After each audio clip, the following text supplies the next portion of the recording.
we're talking about the nomadic mindset and do talk to strangers and just lots of things that we share that we want to really raise awareness of. So the subtitle, I said to Kevin, let's talk about this: never settle for too long. So, I mean, sometimes you think we need to settle for a while to maybe regroup after traveling a lot, or tell me more about this, because for me, I don't want to settle for too long. So that resonated immediately. Yeah, I mean, I've never been one to settle for too long, and sometimes that's been good, and sometimes it's been bad because I've left before something's really happened. Yeah. And I think that we just have to be very alert about that. Yeah. Well, it comes from the nomadic cultures, is that they settle for long enough to reap the harvest, and then move on. Okay. So in other words, if there's a change in climate and whichever, because it's about survival, is that they do have to move on. So they settle for long enough in one place and then move on. Yeah. Or if you are going on a caravan to sell your wares and whichever, which the nomads in the Sahara would do, and the Arabs and the different Berbers and things, is that they would go and they would sell their wares, but they would only settle for so long as they would sell their wares, have their business, and then move on. Yes. So that is what we do today as business travelers. We move, we go to a place, we settle to have our meetings, and then we settle for long enough, and then move on. Yeah. So you can never settle for too long is actually a very key point. Yeah. And I take it back to the name of your book, Do Talk to Strangers. So I think it's very important to never settle for too long in the sense of do talk to strangers. Is that there's a relationship there. Is that yes, you settle for long enough to talk to a stranger, to get information, to develop a relationship and things like that. But then there's always there's another stranger, sort of thing. And maybe it's someone that you're curious about, right? So you have to keep moving that, expanding that, right? And so I think that's where we must do. And even in businesses today, you can never settle for too long because everything's moving too fast. AI, digital transformation. All of the old companies that have been for years and years, if they don't shift and change, they are going to be dinosaurs. And we're seeing it with Nokia, we're seeing it with Kodak, we're seeing it with Borders, a variety of companies have not been able to find that move back to the nomad to find out what they need to do. They got stuck and settled, stuck in builder. And they thought that's the secure spot. You have to get uncomfortable. Right? And I think that for yourself, never settling for too long is a bit of a discomfort, right? It's like, I'm too comfortable now. This is great. But remember, I would like to say that comfort is the death of desire. And that possibly the death of innovation and creativity. Absolutely. We settle. Yes.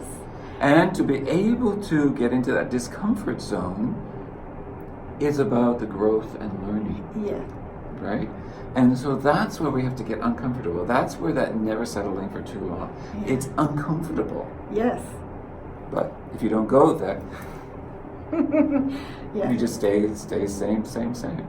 And you often hear people talking about, getting comfortable with the idea of being uncomfortable. And I think that's a really good thing to remember. And not let it just become a cliche, but to remind yourself when you think, oh, I don't know if I want to do that. Let's be curious about that, because maybe that's the next thing I need to do. Maybe because it's uncomfortable, I need to step forward. And just going back to you said about talking to strangers, connecting with different people. One fear that I find people have is, what if I talk to a stranger, say on the plane, we're sitting next to each other, and what if I say hello and then I can't get out of the conversation? So you might have experienced this, and it's funny, like I think as you write and as you're expressing your ideas, you clarify them even more. So in this book, there's a section called How to Get Rid of People in a Respectful Way. Because people say to me, but how do you get rid of somebody who just, you talk to someone and they don't stop? Put your earbuds on. But we want to do it in a respectful way. But anyway, so I've moved on from how to get rid of people in a respectful way to polite exits. So that's what it's called in this book. I wrote about polite exits. What's a polite exit? Well, for example, if I talk to you on a plane and we've got like 8 hours ahead of us, and I start thinking, wow, like now you're telling me so much stuff, and I need to think, I need to do some work, or I need to sleep, or I really, really want to watch this movie. Rather than just putting on the headset and there being this awkward moment of disconnect, to just acknowledge the person that we're talking to, and possibly it might be something like, thank you so much for sharing. It sounds like your trip's really exciting. Or, maybe it sounds like this is a really challenging trip for you. I hope it goes well. Would you excuse me because I need to sleep, rest, work, etc. But acknowledging people, it says, I see you, you matter. And then they will let go of you so much, because you can feel the grabbing. They might not be holding you, but you can feel this like, I'm being held in this conversation, and it's really awkward. But to acknowledge the person and just reaffirm them, like I wish you well with your trip, and then you can excuse yourself. So it's kind of more of a graceful exit or polite exit. But I wouldn't want anyone to not engage with somebody because of a fear of not being able to get out of the situation. We need to be able to step back too. That's really good advice, and simply because it happens quite often in our lives, right? Yeah. And whether it's not just on a plane, right? That's right. It can be anywhere, and you think, oh my God, how do I get out of this conversation because I have to go, or and that's.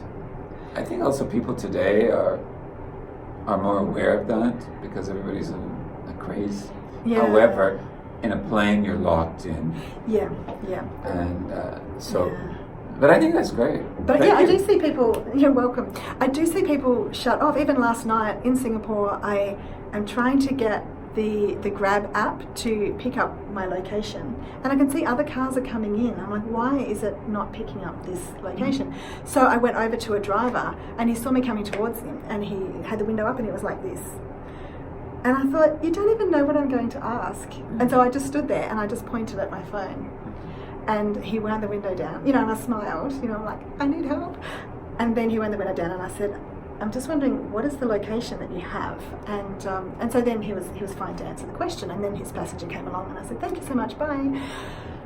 But I see people do that all the time. They see a stranger coming and just go, walls up. and it's a shame, because they are afraid of, what are they going to get caught up in?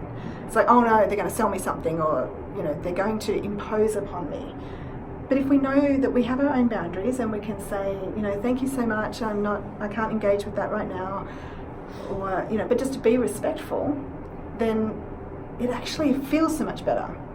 We have a burst of dopamine, so does the other person, because it's like a polite, happy exchange. To just go, thank you so much, you're doing a great job, but I don't need that right now, thanks. Keep going. And we are going way over time, which is very easy to do, but hopefully you've enjoyed sticking with us. So we might do one more video just to wrap up whatever, share whatever insights that we have. So thank you for watching. Please add your comments and come back. Never settle for too long. Absolutely. And do talk to strangers.